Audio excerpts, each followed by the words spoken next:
रात का समय था। चारों ओर सन्नाटा था और चांदनी रात की रोशनी में जंगल के रास्ते पर एक ट्रक तेजी से भाग रहा था। ट्रक का ड्राइवर राजू एक अनुभवी व्यक्ति था और उसने कई सालों तक इस रास्ते पर सफर किया था। लेकिन आज की रात कुछ अलग थी। रास्ता पहले से ज्यादा डरावना और भयावह लग रहा था। राजू ने कई कहानियां सुनी थी इस रास्ते के बारे में, लेकिन उसने कभी ध्यान नहीं दिया। गांव वालों का कहना था कि इस जंगल में एक भूतिया ट्रक चलता है जो लोगों को रास्ते से भटका देता है और फिर गायब हो जाता है। राजू ने इन कहानियों को हमेशा मजाक में लिया था, पर आज की रात उसने महसूस किया कि शायद उन कहानियों में कुछ सच्चाई थी। राजू का ट्रक जंगल के अंदर गहरा होता गया। अचानक उसने देखा कि उसके ट्रक के आगे एक दूसरा ट्रक चल रहा है। उस ट्रक की हेडलाइट्स बेहद तेज थी और उसका रंग भी चमचमाता सफेद था। राजू ने सोचा कि शायद कोई दूसरा ड्राइवर भी इसी रास्ते पर जा रहा है। उसने अपनी गाड़ी की गति बढ़ाई ताकि वह उस ट्रक को ओवरटेक कर सके। लेकिन जैसे ही उसने अपने ट्रक की स्पीड बढ़ाई, उस सफेद ट्रक की स्पीड भी बढ़ गई। राजू को यह देखकर अजीब लगा। उसने और ज्यादा स्पीड बढ़ाई, लेकिन वह ट्रक अभी भी आगे ही था। अब राजू को चिंता होने लगी थी। उसने कई बार हॉर्न बजाया, लेकिन वह ट्रक कोई प्रतिक्रिया नहीं दे रहा था। राजू ने अपने ट्रक को रोकने का फैसला किया और साइड में खड़ा कर दिया। उसने सोचा कि शायद वह ट्रक गुजर जाएगा और वह फिर से अपने रास्ते पर चल पड़ेगा। लेकिन जैसे ही उसने अपने ट्रक को रोका, वह सफेद ट्रक भी वहीं रुक गया। अब राजू का दिल तेजी से धड़कने लगा।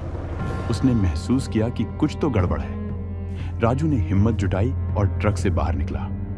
उसने अपने ट्रक की हेडलाइट्स उस सफेद ट्रक की ओर की, लेकिन वह ट्रक अचानक गायब हो गया। राजू के पैरों तले जमीन खिसक गई। उसने अपने आसपास देखा, पर कहीं कुछ नहीं था।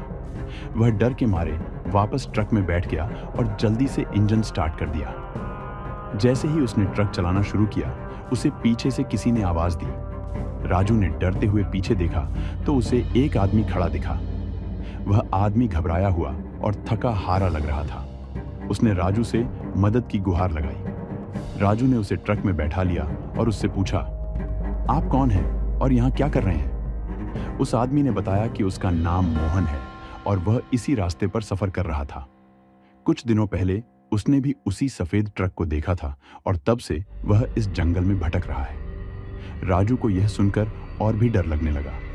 उसने मोहन को सांत्वना दी और कहा कि वह उसे सुरक्षित जगह पर छोड़ देगा। जैसे ही वे दोनों रास्ते पर आगे बढ़े, राजू ने महसूस किया कि उसके ट्रक के पीछे कुछ अजीब सी आवाजें आ रही हैं। उसने मोहन से पूछा, क्या तुमने कुछ सुना?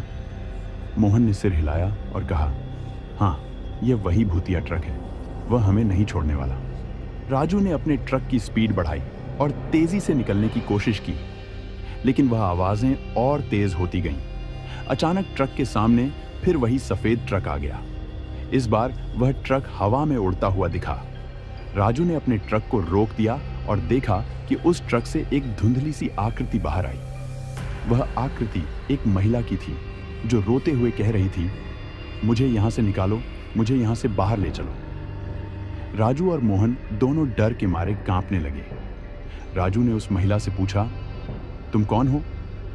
उस महिला ने जवाब दिया, मैं इस जंगल में मर गई थी और अब मेरी आत्मा इस ट्रक में बंधी हुई है। मुझे मुक्ति चाहिए।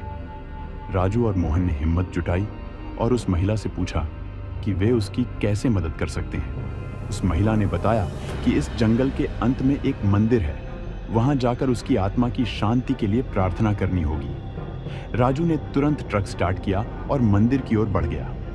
जैसे ही वे मंदिर पहुंचे, उन्होंने देखा कि वह सफेद ट्रक उनके पीछे पीछे आ रहा है। मंदिर के पुजारी ने उन्हें बताया कि उन्हें उस आत्मा की शांति के लिए विशेष पूजा करनी होगी।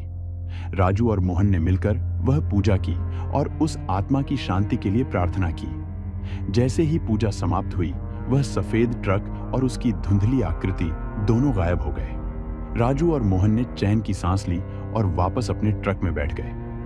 उन्होंने फैसला किया कि वे इस रास्ते पर कभी भी रात को सफर नहीं करेंगे। इस भूतिया ट्रक की कहानी आज भी उस गांव में सुनाई जाती है और लोग आज भी उस रास्ते पर रात को सफर करने से डरते हैं।